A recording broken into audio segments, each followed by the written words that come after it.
Well, as Nigeria continues to face a deepening security crisis from the killing of 8 NSCDC officers, abduction of a Chinese national in Edo State, to the kidnapping of passengers on the Benin-Iyere-Oluku Road, as well as the murder of 5 soldiers and 58 civilians in Borno State. Wing Commander Musa Salmanu, retired, a security expert, joins us now for a chat. Thank you so much for being here. Thank you for that. Do appreciate your time. Thank you so much. From neutralizing insurgents to filing charges against most wanted arrested terrorists in recent times, the government says it is making progress. The top security officers of the nation say they are making progress. But on the other hand, we witnessed deadly attacks such as what we saw in Borno State on Friday, what we've seen in Edo State and across the country. Help us understand what we're dealing with when the government says they are making progress, but then we continue to see these deadly attacks. Are you able to understand what Nigeria is dealing with at the moment? Well, the issue of the types of or the nature of conflicts that we are handling or that we are faced with, this type of resurgence are expected from time to time. It doesn't mean that there is total collapse or we're going back to where we're coming from. So a lot of it is relative. If you look at the incidences or the numbers of attacks and the intensity, you look at where you're coming from, you know you have to appreciate that progress has been made. Now, are we where we want to be or where we ought to be? Definitely not. And so it now beggars to say, okay, what are the things that we didn't get right? Or what happened between when there was some progress made and where we are today? So it's usually a cycle. You find out that you have the high times and the low times. A lot of it, sometimes it could be because of when such things, some progress are made, the tendency to relax lapses, and then you find out that even the insurgents, or by whatever name they are, they also study. They keep an eye, they know that. So the most vital part is the ability to spring surprises. And so it calls to also the government's policies or kind of tactics. What are you doing about intelligence gathering? What are you doing about response when you have the intelligence? And what are you doing to ensure that whenever progress is made, it does not... you sustain it. It's sustained, and we do not get back to where you are coming from. So this, like I said, is expected, but it doesn't mean that, for example, there's no need to go back to the drawing table to see what is actually wrong. Because it's when this is always a testing ground. They test their policies or they test their own tactics to see how well is it catching the government forces off guard, and how well are they able to make headlines. So that encourages other cells, that encourages other forms, because like we know, in all parts of the country, we have by names, but the whole idea is the same. Kind of eroding the ability of the state to protect its citizens.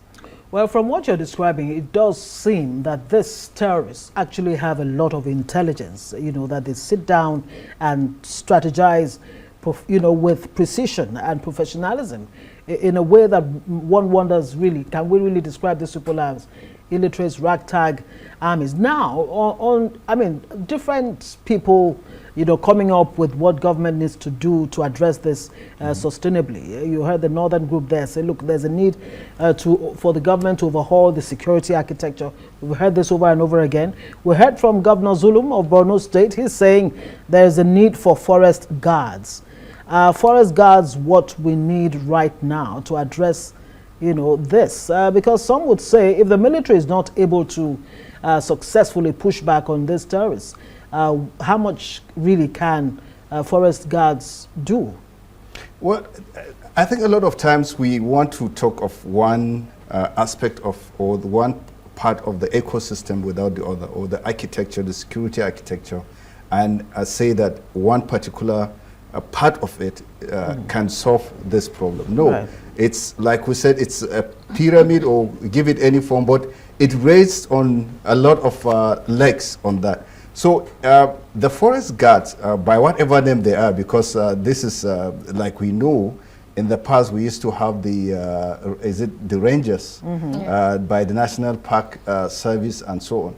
So you have to look at, and when people come up with the idea that the forest guards are the solution, I think it's not the issue of forest guards or the rangers or by whatever name they go, but it's issue of looking at what actually, if they were there covering over the over 1,000 forests that we have, what happened? How come that they left that space, that all the, either the bandits by whatever they are being called, were able to occupy that space and lead us to where we are today.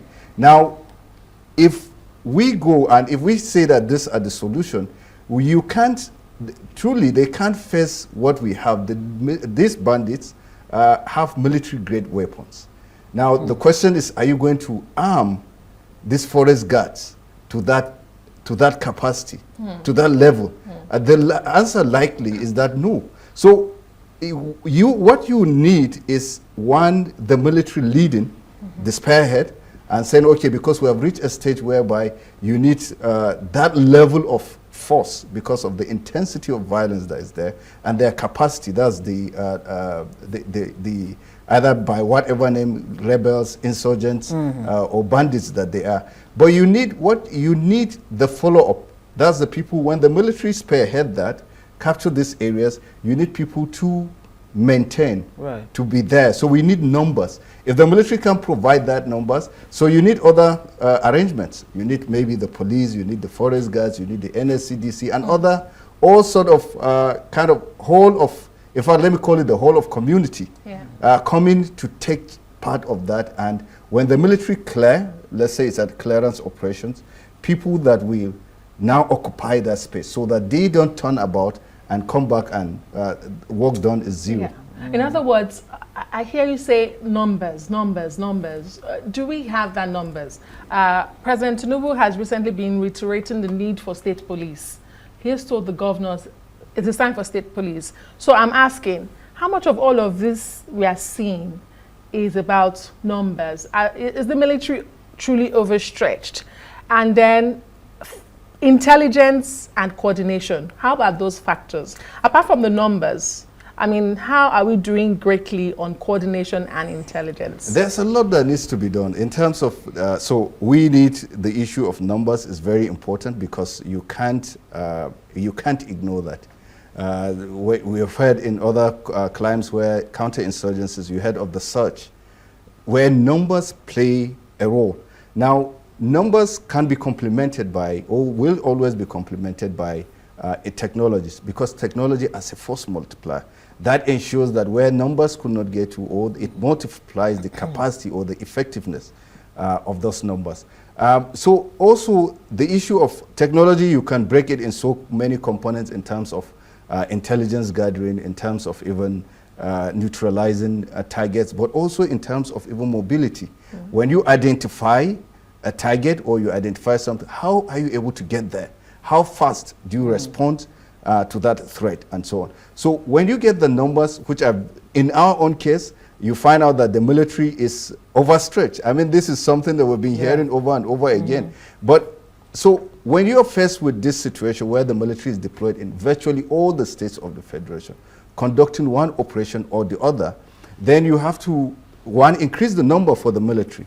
That's very important. But also look at the way of increasing numbers for the other security forces, whether be they police, every other security forces, so that we're talking about over 200 million Nigerians. We're talking about a territory that is vast and so on. So you can't go wrong with those numbers, and you need them. You can't avoid the issue of numbers. Now, in terms of other, like the guards and state police, the issue of policing, I think sometimes situation that we are in now, we have allowed the horse to bolt out. So we have reached a stage whereby you need firepower to get to at least a stage where a level whereby the police can take over. So here, whereas yes, you need police at what level, but you need the ability to suppress the bandits or the terrorists or by whatever name they are, to a level that the police can take over. Right. Now, the state police, even as we speak today, we have arrangements and at the state levels. Well, we will have to leave it there, even though some would say that the military being in front of the war against insurgency is an anomaly in itself, that the police really should have been, at the forefront from the get-go. We have to say thank you very much. Wing Commander Musa Salmanu, retired. Thank you always Thank you for for your having me. brilliant insight.